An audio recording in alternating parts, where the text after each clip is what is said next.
Welcome to Tech Intersect. I'm your host, Tanya Evans, and my life and work exist at the heart of law, business, and technology. Yeah, I've earned a few fancy titles and degrees over the years, but the bottom line is I'm a writer, speaker, teacher, and lifelong learner, and I'm really excited that you've joined me on this journey. So what is Tech Intersect?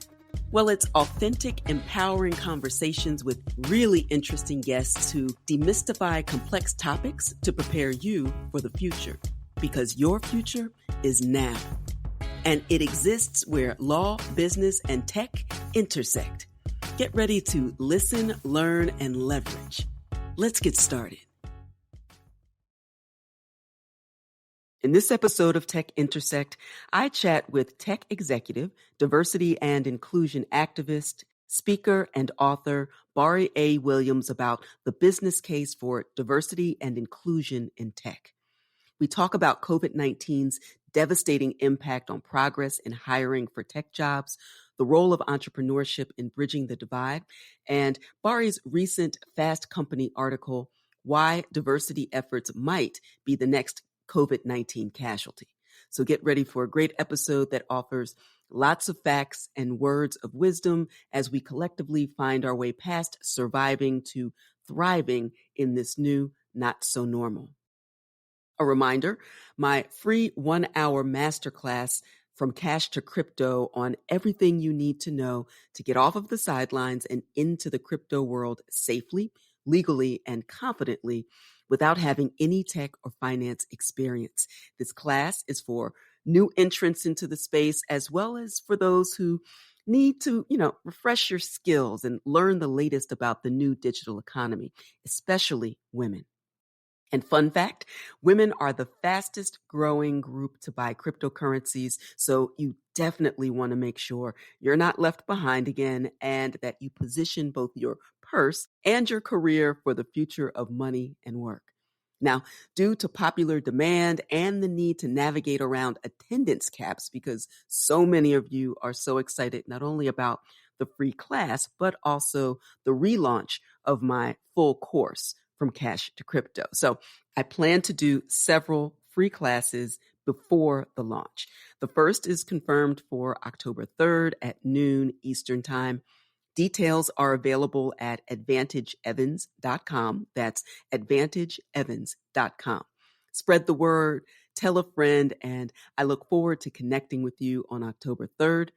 Now, time to listen, learn, and leverage. Let's get started.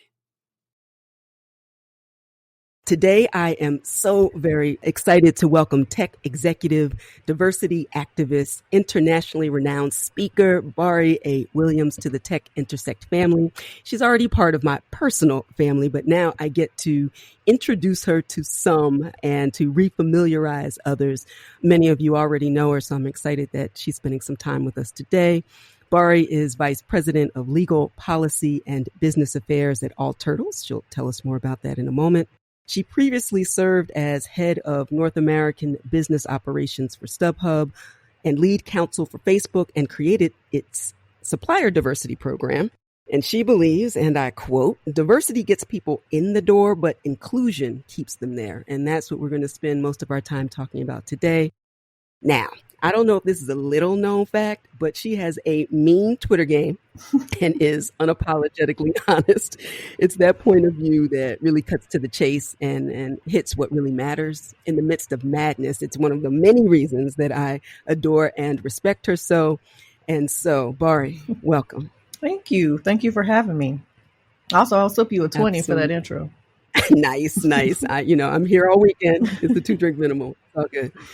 So I want some of people will absolutely know something about your background and the reason that you have the energy and the point of view that you have now in your work, certainly. But share with us, your origin story that led you to the career in technology and law and this focus on diversity and inclusion in your world.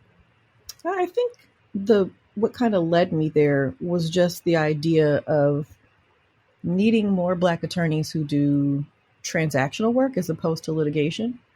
I think the reason why that was impactful to me is because that transactional piece is also how you build generational wealth and community wealth. And I didn't see a ton of us doing that. Typically, when you see a lot of Black attorneys, they're doing some type of litigation, usually employment litigation or personal injury. And for me, I just thought that transactional work is constructive where litigation could be destructive because there's a clear winner and a loser. And with transactional work, if you're doing it right, both parties win. And the diversity piece of that is just kind of naturally a piece of who I am as a Black woman, and particularly a Black woman from Oakland. And what I saw around me was a lot of gentrification, right, and seeing where I live change so rapidly, where restaurants that I would go to were now replaced with like indoor bocce ball bars, which clearly is not for us. And you know, new restaurants with, you know, rock cover bands, again, not necessarily for us. Right. And it just made me think of, like, well, how do you combat this in some form or fashion? And that, when I was at Facebook, led me to make the supplier diversity program, because it was thinking about how do we keep people in the community, particularly if you're not hiring everyone who wants to work there. Right. And also not everybody wants to work for somebody else. So how do we help people build their own businesses and also keep them in the region? So that was kind of the impetus for that work. That makes a lot of sense to me. And it really does speak to, I don't think people spend enough time talking about not just necessarily being an entrepreneur within an existing company, but also what the entrepreneurial opportunities are. Fortunately or unfortunately, the history of Black and brown communities or people in our community, sometimes we have the default of entrepreneurial endeavors. We'll talk about that in a minute. But a lot of times, particularly at a moment like this in 2020, when people have been forced to pivot, then, you know, the opportunities start to open up and expand of what we can do in our community to participate in this next wave of technology, whatever is going to end up being. And I can imagine that is some of what led you to All Turtles. Talk about what a day in the life is like for you there. Well, All Turtles basically it's an AI incubator, and the things that you work on there could be anything from, you know, business to business, like enterprise solutions. There's particularly a product that's called Spot, and it is an AI chatbot that helps you report harassment in the workplace, which is a whole different topic, but but we'll probably dovetail with this easily because it's different types of harassment. And what it does is ask you questions based on your responses. Then it will give you more targeted questions specific to your experience. And you can either report it, or you can choose to just keep it as a record for yourself until you are ready to report it if and when that comes. Right. So that's one interesting thing. Then there are different products. There's one called now, which basically gives you curated Zoom backgrounds that you can make yourself. Ooh. Which is interesting, especially considering now everything is on Zoom. Right. I'm very interested. Your birthday party is on Zoom. Your prom is on Zoom. Funerals on Zoom. You know, baby showers on Zoom. Everything is on Zoom. Yes. So I literally went to a Lynx event on Zoom last night, and they told us to dress up, which was hilarious. And my son's like, "Why are you going somewhere?" And I said, "No, it's on Zoom." And he's like, "So you got dressed up to sit on the internet?" And it's like, go back to what you were doing. Right. Rude. But I was like, "Good point." But yeah, so that's another product which is really interesting. So it could be anything from working on sales, or it could be working on policies and procedures, or it could be figuring out, do we need another entity? And if so, where should it be located, and how do we go about incorporating it? Right. So it's mishmash of stuff. And so every day has to absolutely look differently. And I can imagine that you're engaging not just here in the States, but around the world with various issues, which That's why I love so much as an attorney and as a law professor, particularly being in this space. And I know you do too, because it's what wakes you up in the morning and knocks you out at night is that it's always something. We have a solid foundation and you're obviously brilliant, but every day it's something new. So maybe that's the blessing and the curse, but does that invigorate you? Does that excite you? Yeah, that's definitely, I would say, the blessing and the curse. I like the complexity and the variation of the things that you get to work on, but also that means that you have to stop and start so many times a day that can be kind of discombobulating in the sense of like, okay, I was just working on this and now I have to stop and work on that. Absolutely. And it could be tiring because you're trying to figure out, what is it that I actually need to be doing in this moment? How do I appropriately prioritize? And if I decide to spend an hour doing this, but I get in a zone and I've said I was going to spend the next hour doing that, right? How do you transition effectively? So it's a lot of time management, but I think that's the case with any in-house job. Right. And also you do it at a law firm too, but it's a lot less frequent in most in-house roles, but it still happens a pretty good deal. Absolutely. Like I had to do that at Facebook all the time because I supported like 9 departments. So it's like over here, you're doing licensing and supply chain for drones. And then it's like, now it's a marketing contract. Now it's an HR consultant. It could be like 6 different things in a day. I try to impress this point that you're making to my students all the time, particularly in my blockchain, cryptocurrency, and law course, where there are some areas of the law, obviously, that we can draw on, and a whole lot of stuff. I want to take that class. You're officially auditing now. It's fantastic. And it's different. It's literally different every time I run it because I'm always bringing people in from the outside. We had former U.S. Mint Chair Ed Moy. I have one of the commissioners from the SEC come in, and they get to talk to them in real time and hear exactly what you just said, that the best lawyers in the space are going to be flexible. They are issue spotters. They are problem solvers. And you want to be that counsel, that advocate to really explain things to your client. But also, we don't walk around with all of the law in our brain, but we are good about finding out where it is for sure. And you just have to have a lifelong learner mindset. So you obviously have that. And you have to have that in the tech space, I can imagine. Yeah, you definitely have to. But that's one thing that I do tell people. When you go in-house, you have to become a jack of all trades and master of none to a certain extent. You may have a very particular practice area where you specialize, but that doesn't mean that people are not going to come to you with random like SEC regulation questions and employment law questions. And you're like, yeah, I don't know. But I can figure it out. I'm going to figure it out. Right.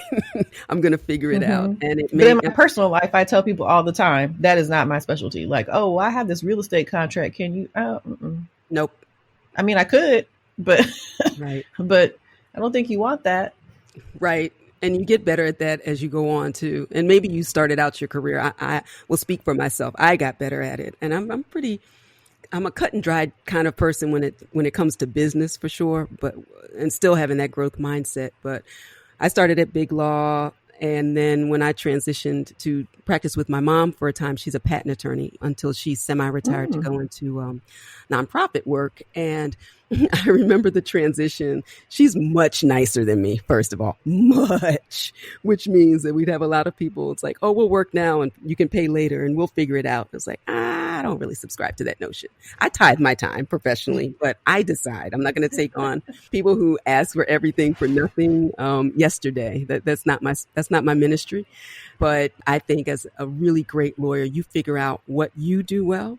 And then when you bring in other people to have the right mix that serves the best interest of your clients, that's in your client's best interest. But I see so many people that hang out a shingle and they want to be the master or the mistress of all trades. And yeah, that's not my ministry at all. Yeah, it definitely isn't mine. Like if you come to me and ask me for a will, I just might type will and hand you a At the piece of top, paper. right. Since you asked for a will, so it's here. Like, I'm not the person that you would want for that. I'm not who you want for your tax planning advice. I'm not a tax attorney. I'm not an estate attorney. Just no. And I've had to tell, particularly my favorite is when you have to tell relatives when they ask you, can you help me with? And it's like, I don't do that. I don't do that. We hope you're enjoying this edition of Tech Intersect. Our conversation will continue in a moment, but first, a word on an exciting opportunity. There's a more cost-effective and time-efficient way to reach your leading-edge learning and earning goals to put you ahead of the stiff competition in this fast-paced, tech-driven economy. You need skills, credentials, and a fast track to a competitive advantage. You need it now more than ever, and I can help. Invest in the future you've always wanted, and in as little as 3 weeks, you'll be on your way to greater autonomy, control, and opportunity in your life. The Advantage Evans method puts you ahead of the curve with condensed, comprehensive online courses, curated content to leverage your current skills and expertise in order to succeed in the new economy, live coaching with me, networking opportunities, and a digital badge on completion. Upcoming courses include From Cash to Crypto, Buying Your First Bitcoin, and Register Right, Protecting Your IP, Brand, and Business. Ready for your advantage? Well, get on the fast track to learn and earn at AdvantageEvans.com. And now, back to the conversation.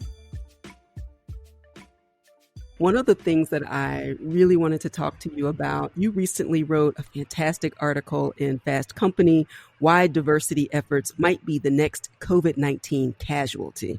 It was earlier this year when all hell was breaking loose, and you really saw the writing on the wall, not just because you in isolation were looking at this year, but you have an entire history and background that led to your professional ability to say, heads up, this nice to have thing is going to be one of the first things off the chopping block. Talk to me about how you approached, the idea of this article and some of the statistics at that time and translate it to right now, what we're living in today.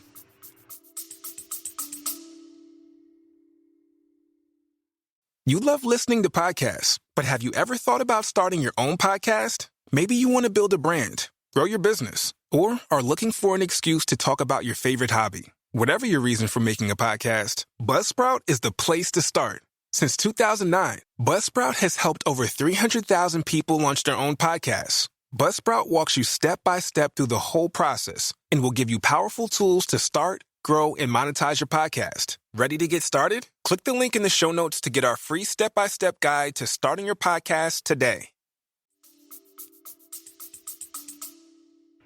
Yeah, what's interesting is there's kind of been a flip of the script with some of this now, particularly with everything that happened this summer. But when I initially wrote this in early May, to me, it was very clear by looking off. There's a layoff tracker called layoffs.fi, FIY. And I looked at it and it was no shocker. You could go through and look at some of the names and discern who was a woman, who was of color, who was both. Right. And you would see the trends. And my thing is like, those are typically people who are, the last hired, first fired. But part of that is because Black and brown people and women tend to over-index in certain service functions, and those are always the first to go. Right. So if you think like it's marketing, human resources, sales, customer service, diversity, those are the first things cut, because if you're losing revenue, well, you don't need marketing as much. Right. Now, you could argue the inverse, but you don't need that as much. If you have, tech, or you have certain type of specialized recruiters, like you may have tech recruiters, you may have HR recruiters. Well, if you have a slowdown, you ain't recruiting nobody. Right. So those get cut. Customer service. If you're losing customers, don't need those either. So, and that's the problem, is that we tend to work predominantly in those service functions. And the bigger piece that should be worrisome about that is those are the things that are being automated. Like you can use automation, AI, robotics, and that's where job elimination will come in. Because if I can use a chat bot, it's just like we were talking. If I can use a chat bot for customer service, I don't need you. Right. If I can use, like, let's say you're in a service function in a warehouse, which also you could consider that in terms of like Amazon or something where those would be essential workers. But if I can use robotics or some type of automation to handle that, I don't need you.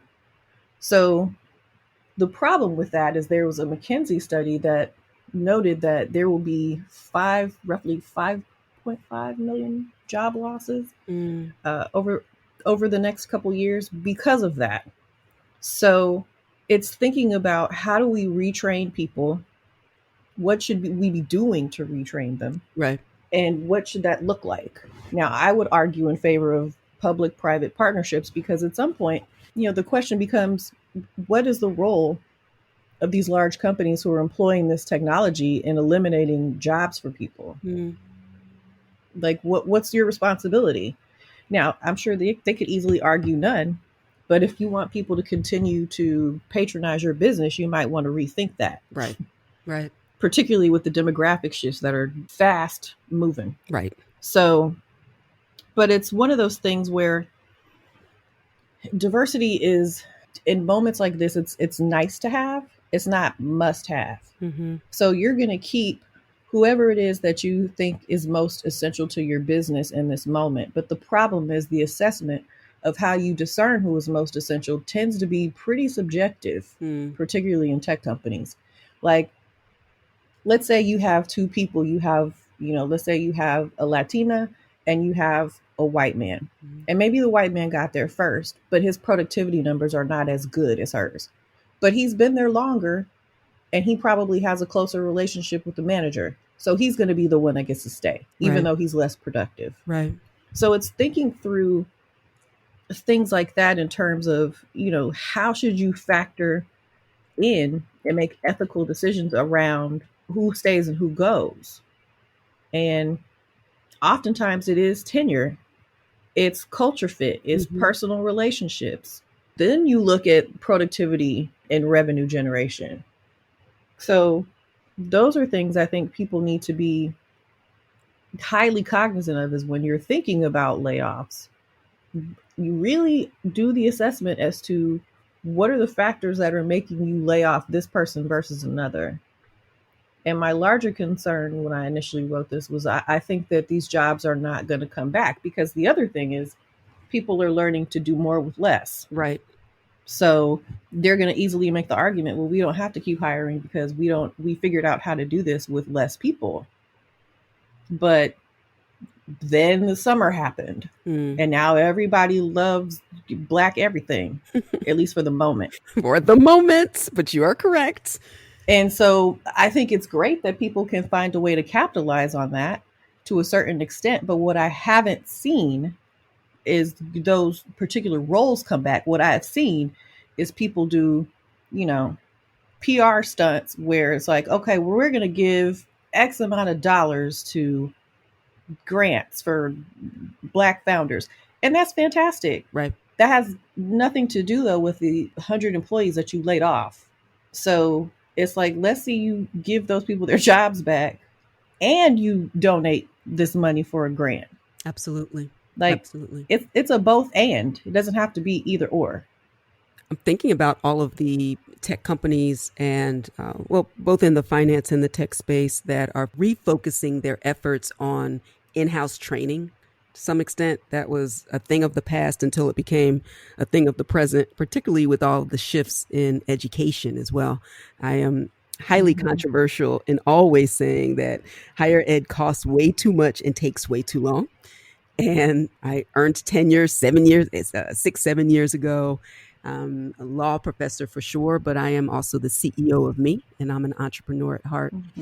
And, I have an efficiency mindset as well. It just takes too long. It costs too much. And we see all the systemic failures, both in the corporate sector and the education sector as well. But I say all that to say, I have noticed over these last few years in particular, and this year for sure, companies like Google and IBM and EY shifting to undergrad degree optional, We're more interested in Yep. your skills and credentials, what you need to know for our specific needs within this organization. We will teach you. Here are some skills over here, some credentials over there. It's optional, nice to have, but don't spend all your life getting all of the alphabet soup after your name. We need it today, because 5 years from now, 10 years from now, things, technology, they're all going to be very different, right? So we've moved from true Mm-hmm. blue collar and true white collar to new collar, and Mm-hmm. and we see that so much. So thinking about that, because I know you're very future forward in terms of, okay, this is where we are, but where can we, and now I'm speaking specifically of underestimated communities, where can we refocus, pivot, reskill, reimagine what is possible for us professionally in the tech space? I know you're working with artificial intelligence and automation, machine learning, some things that are, all those web, and I'm blockchain, so all of those Web3 things. Maybe we have another opportunity in the Black and brown communities to do now what maybe we missed out on with the Web 2.0 build and the dot-com boom and burst. Yeah, and I think there is a particular opportunity based on just even looking at, demographic shifts Mm-hmm. and looking at trends in terms of spending. And if we account for $1.2 trillion in spending, and Nielsen told us 2 years ago that Black American women are the biggest trendsetters in the world. I mean, How about if you that? don't want to do business with us, we can do business with us. Yes. And then eventually you'll realize that you missed out on something and you'll want to do business with us. Mm-hmm. So that's always the thing I tell people is if you tell a company how much money they stand to gain or to lose, then their ears perk up. Right. But that's definitely something that I think would be beneficial in terms of creating our own companies in those spaces. Mm-hmm. And you don't need a CS degree for that. You don't need an Eng degree for that. You just don't. So if you could go to a coding school straight out of high school and do that and start working on something. Maybe you have a job, you have a part-time job, and you're doing this in the background until something happens with it. Right. And that's the other thing that is happening in this moment is people want to pay more attention and give more money to Black founders. So if you have an idea, best go work on it now, because the moment will not last forever. Absolutely. So I would say, yeah. And I would say that if you have an idea, particularly around this space, anything that has to do with organizing or track and trace or identity, infrastructure, like all of those things are still in the process of being built. And the track and trace doesn't have to be just for COVID. There will always be something. So it's just a matter of figuring out, what's your interest? What's your niche?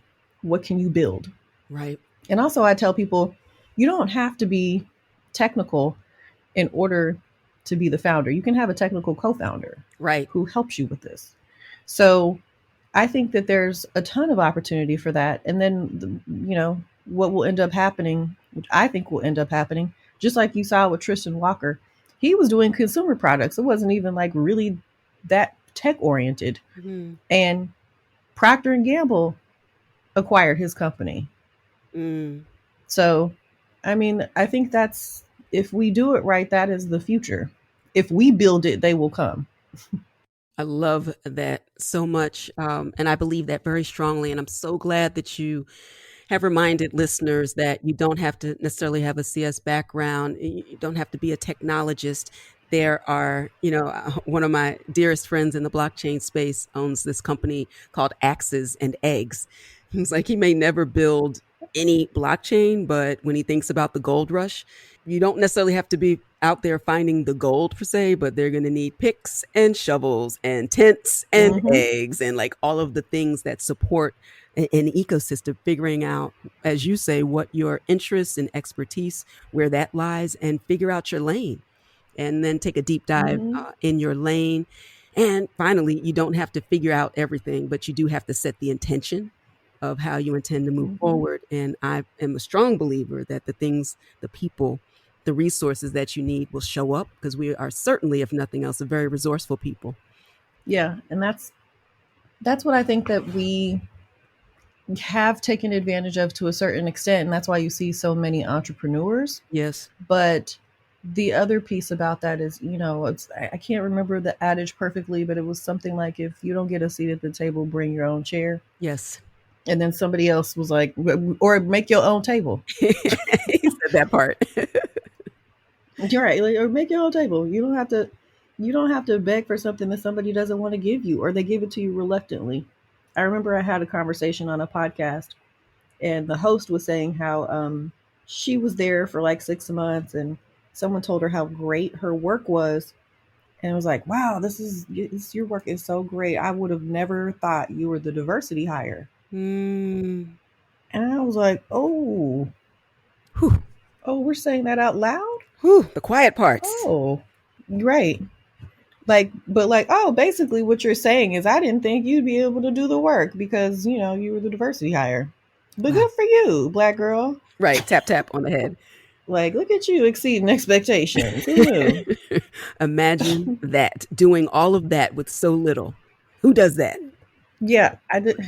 Apparently you people who struggle. Exactly. But I was just really blown by the fact that somebody would legitimately say that and thought it was a compliment. I know. That part is the thing that throws me the most, because if that is what is acceptable to say out loud, what is it that you say when I'm not in the same room? And I can imagine. And thankfully it doesn't throw me off. But as you say, we have a great opportunity to take the best of our collective entrepreneurial spirit. I think of collective work and responsibility and supporting each other in these things. Naj, I can't remember her last name, but the sister who created Ethel's Club, who now is moving on to something good, is at the forefront of my mind right now. It's like, yeah, make your own chair, your table, your room, and bring everybody with you. Those who are ready to move forward. Not, everybody's not going to move forward with us, but we still have to move forward. And that's about being an entrepreneur when you are within a corporation, but always taking the best parts of what you give others and making sure that you are sewing into yourselves. That's why I created the Advantage Evans Academy, because yes, I'm a law professor, but I'm an educator in this space, and I want to create other opportunities beyond law students to learn and grow and build in the space. So that's where we are. We're building, where we are repurposing, we're reimagining, we're building. And so thank you so much. I'm noticing the time. I could go on and on and on all day with you. And we have been on some marathon sessions on the telephone, but we will leave our listeners with the nuggets that we've shared. And I will absolutely drop links to some of the resources that you mentioned. I see the McKinsey report for sure, the layoffs.fyi I will drop, as well as information so that they can learn more about you at your website, but definitely tell people how they can learn more about you and your work. I will also drop the link to the Fast Company article as well. I thank you. And it's the first of many. And I look forward to seeing you in class. Oh, yes. I'm auditing. Excellent. Now drop that link. Thank you so much to Bari A. Williams for spending some quality time here on Tech Intersect to explore whether diversity, inclusion, and belonging will be among the professional casualties of 2020 in the midst of the health and financial and social chaos that we are experiencing, or whether the nice to have and aspirational goals of diversity will actually become the bright-lined status quo. And regardless whether companies choose to focus on the undeniable bottom line boost that comes with a diverse workforce, Black and brown entrepreneurship in the tech space is needed now more than ever. Find your lane, find your tribe, find the solution to a pressing concern, focus, pivot, do it. Okay? Few final housekeeping notes. Please take a moment to like, comment, share this episode and this podcast with your networks. Follow me on social medias and let me know what topics you'd like to hear more of and who you'd like to hear more from. All right, that's all for this episode. Until next time, continue to to shine. Stay in touch with host Tanya Evans via your favorite social media. On Twitter at Tech Intersect and on Instagram via the handle Tech Intersect. This podcast has been produced by Stephanie Renee for Soul Sanctuary Incorporated.